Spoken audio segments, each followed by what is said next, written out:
प्यारे छात्रों, आज की क्लास में पढ़ेंगे integers exercise 1.2 class 7। Question number first, एक ऐसा पूर्णांक युग लिखिए जिसका योग -7 है। तो हमें एक ऐसा पूर्णांक युग में लिखना है, ऐसा जोड़ा लिखना है पूर्णांकों का जिसका योग कितना हो, -7 हो। तो देखिए -7 कैसे होगा, जब दो पूर्णांकों को हम ऋणात्मक लेंगे। एक तो जैसे -3 और +-3 को ले लें, तो इनका जो सम हो जाएगा वो होगा -7। एक दूसरे उदाहरण के जरिए भी समझ सकते हैं। -6 और +-1 दोनों माइनस माइनस के पूर्णांक हैं, जुड़ जाएंगे तो क्या हो जाएगा, -7। तो इस प्रकार से दो ऐसे पूर्णांक युग्म हैं जिनका योग कितना है, -7 है। अब दूसरा पूछ रखा है कि अंतर -10 है। तो देखिए अंतर को -10 बनाने के लिए देखिए हमें इस प्रकार से करना पड़ेगा कि जैसे हमने लिख लिया 5 और दूसरा ऐसा नंबर लिखेंगे जिनके बीच का डिफरेंस कितने का हो, 10 का हो। पहले हम ऐसे देख लेते हैं। तो 5 - 15। जब पूर्णांकों के घटाव पे हमने एक नियम पढ़ा है कि अंदर के साइन को हम क्या कर देते हैं, बदल देते हैं। तो देखिए 5 माइनस का प्लस हो जाएगा और ये जो प्लस वाला है ये कितना हो जाएगा, माइनस। तो यहाँ पर -15 + 5 = -10। तो अंतर क्या हो गया, दो पूर्णांकों का, दो इंटीजर्स का जो डिफरेंस हो गया वो हो गया -10। देखिए दूसरा नंबर भी ले सकते हैं हम। देखिए 10 और -20। देखिए 10 और -20 में क्या है, फिर से 10 + -20। देखिए ये प्लस का है 20, तो क्या हो जाएगा, ये माइनस का।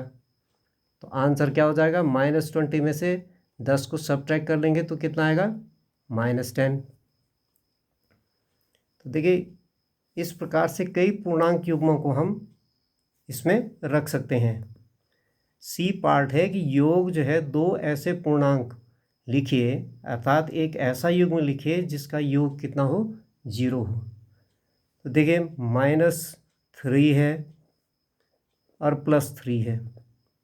देखिए 3 में से -3 सब्ट्रैक्ट घटा देंगे यदि हम इनको, तो क्या हो जाएगा, देखिए +3 से -3 कैंसिल, इस प्रकार से भी कह सकते हैं। तो कितना हो जाएगा, 0। इन दोनों का जो योग हो जाएगा वो हो जाएगा 0।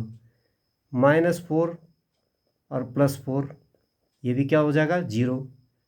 एक और पूर्णांक लिख लेते हैं, 5 और +-5 = 0। तो इस प्रकार हम ऐसे पूर्णांक युग्म लिख सकते हैं जिनका योग क्या हो सकता है, 0 हो सकता है। क्वेश्चन नंबर 2 है, एक ऐसा ऋणात्मक युग्म लिखिए जिसका अंतर 8 है। तो हमें एक ऐसा पूर्णांक युग्म लिखना है जिसका अंतर जो है कितना हो, 8 हो। तो देखिए इसके लिए क्या करना पड़ेगा, देखिए 13 है हमारे पास में, माइनस का 13 और माइनस का 21, -21। देखिए एक ऐसा युग्म है जिसके बीच का अंतर जो है कितना हो रहा है, 8 हो रहा है। किस प्रकार से होगा, देखिए फिर से पूर्णांकों के घटाव में अंदर के साइन को बदल देते हैं। तो -13, देखिए ये साइन ऐसे ही रहेगा, अंदर के साइन को बदल देंगे। देखिए माइनस का प्लस हो जाएगा और ये माइनस वाला प्लस हो जाएगा। तो देखिए 21 में से 13 गए तो हमारे पास में किसके 8 बचेंगे, प्लस के 8। इस प्रकार से इसको लिख सकते हैं। दूसरा एग्जाम्पल भी लिख सकते हैं। देखिए -6 है और -14। देखिए इन दोनों के बीच का डिफरेंस भी 8 का है। किस प्रकार से है, बाहर के साइन को ऐसे ही रहने देंगे। क्या चेंज होगा, अंदर के साइन, अंदर का साइन माइनस का प्लस और इस -14 का +14। तो देखिए डिफरेंस आ गया +8 का। यह है क्वेश्चन नंबर 2 का ए पार्ट। अब है हमारे पास में क्वेश्चन नंबर 2 का बी पार्ट। एक ऋणात्मक पूर्णांक और एक धनात्मक पूर्णांक लिखिए। एक ऋणात्मक पूर्णांक और एक धनात्मक पूर्णांक लिखना है जिसका योग कितना है, 5 है। तो देखिए इसको कैसे लिखेंगे। देखिए -10 है और +5 है। दो ऐसे पूर्णांक हैं ये, एक तो है ऋणात्मक पूर्णांक और एक है धनात्मक पूर्णांक। निश्चित रूप से एक बड़ा जो पूर्णांक होगा वो माइनस का होना चाहिए। क्यों होना चाहिए? क्योंकि जवाब हमारा क्या होना चाहिए, आंसर माइनस में। तो देखिए क्या हो जाएगा, -5 आंसर। एक दूसरा युग्म प्लस का 8 और प्लस माइनस का 13। तो माइनस के 13 में से 8 को कम कर लेंगे तो हमारे पास जो आंसर बचेगा वो बचेगा -5। तो इस प्रकार से एक ऋणात्मक पूर्णांक और एक धनात्मक पूर्णांक का जो योग है वो कितना है, -5 है। इसके भी 2 एग्जाम्पल हो गए हैं। सी पार्ट, एक ऋणात्मक पूर्णांक और एक धनात्मक पूर्णांक जिनका अंतर -3 है। देखिए अब डिफरेंस लिखना है हमें, तो डिफरेंस कैसे लिखेंगे। देखिए माइनस का 7 है, माइनस के 7 में -4। देखिए -7 में से -4 को क्या करेंगे, घटा देंगे। देखिए फिर से साइन चेंज हो जाएंगे, बाहर का साइन ऐसे ही रहेगा और ये अंदर के साइन जो है पूर्णांकों के घटाव में क्या हो जाते हैं, बदल जाते हैं, चेंज हो जाते हैं। देखिए माइनस का प्लस हो गया और जो ये प्लस वाला है ये कितना हो गया, सॉरी माइनस वाला है तो ये किस में चेंज हो गया, प्लस में। तो हमारा आंसर हो गया -3। देखिए माइनस का बड़ा वाला पूर्णांक है, इसका साइन इसमें आ जाएगा, ये हो गया -3। ये तो है क्वेश्चन नंबर 2 का सी पार्ट। क्वेश्चन नंबर 3 देखिए, किसी प्रश्नोत्तरी के 3 उत्तरोत्तर चक्रों में टीम ए के द्वारा प्राप्त किए गए अंक -40, 10 और 0 थे और टीम बी के द्वारा प्राप्त किए गए अंक 10, 0 और -40 थे। किस टीम के द्वारा अधिक अंक प्राप्त किए गए? क्या हम पूर्णांकों को किसी भी क्रम में जोड़ सकते हैं? देखिए पूर्णांकों को हम किसी भी क्रम में जोड़ सकते हैं। पूर्णांकों के क्रम विनिमय का नियम हमने पढ़ा है। तो देखिए जैसे a + b है हमारे पास में, इनको हम b + a लिख सकते हैं। इसको कहते हैं हम क्रम विनिमेय गुण, क्रम विनिमेय गुण, और इसको अंग्रेजी में कहते हैं कॉम्यूटेटिव प्रॉपर्टी, कॉम्यूटेटिव प्रॉपर्टी। इस कॉम्यूटेटिव प्रॉपर्टी का प्रयोग करते हुए देखिए इन पूर्णांकों को हम जोड़ लेंगे। तो यहाँ पे लिखेंगे टीम ए के द्वारा, टीम ए के द्वारा प्राप्त अंक, टीम ए के द्वारा प्राप्त अंक कितने हैं? देखिए माइनस का 40 है, प्लस का 10 है और +0 है। देखिए -40 में से 10 को यदि सब्ट्रैक्ट करेंगे, घटा दें, तो हमारे पास बचेगा -30। अब टीम बी के द्वारा देखते हैं, टीम बी के द्वारा प्राप्त अंक। तो टीम बी के द्वारा प्राप्त अंक किस प्रकार से हैं? देखिए पहले 10 है, फिर से 0 है और तब लास्ट में क्या है, -40। तो फिर से आंसर क्या है, वही है। माइनस के 40 में से प्लस के 10 को घटा देंगे तो हमारे पास बचेंगे -30। तो दोनों परिस्थितियों में क्या है, आंसर एक जैसा है। तो क्रम विनिमय का गुण हमें ये बताता है कि किन्हीं भी 2 पूर्णांकों को या 3 पूर्णांकों को किसी भी क्रम में हम जोड़ दें तो उसका जो योगफल होगा वो दोनों बार में क्या होगा, एक जैसा होगा। तो पूर्णांकों के इस गुण को कहते हैं हम क्रम विनिमय गुण।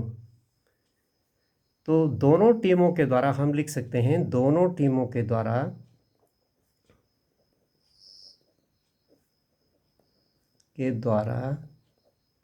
समान अंक प्राप्त किए गए। और यहाँ लिखा है कि क्या हम पूर्णांकों को किसी भी क्रम में जोड़ सकते हैं, तो हाँ बिल्कुल, दोनों बार में हम किसी भी क्रम में इनको जोड़ सकते हैं। किसी भी क्रम में, ये हमने पहले ही डिस्कस कर दिया है कि किसी भी क्रम में इन पूर्णांकों को हम क्या कर सकते हैं, जोड़ सकते हैं। तो ये है क्वेश्चन नंबर 3। अब है क्वेश्चन नंबर 5 कि निम्न कथनों को सत्य बनाने के लिए रिक्त स्थानों की पूर्ति कीजिए। यहाँ पर है -5 प्लस -8 इक्वल टू -8 प्लस -5। देखिए क्रम बदल दिया है।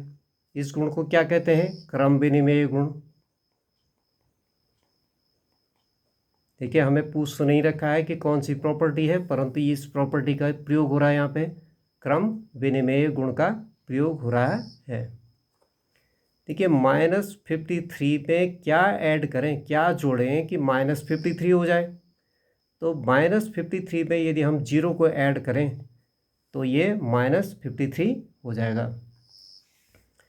0 का भी एक गुण हमने पूर्णांक संख्याओं के साथ में पढ़ा था कि किसी भी पूर्णांक संख्या में 0 को यदि ऐड कर दिया जाए तो योगफल पर कोई प्रभाव नहीं पड़ेगा। थर्ड पार्ट 17 में क्या ऐड करें कि 0 हो जाए।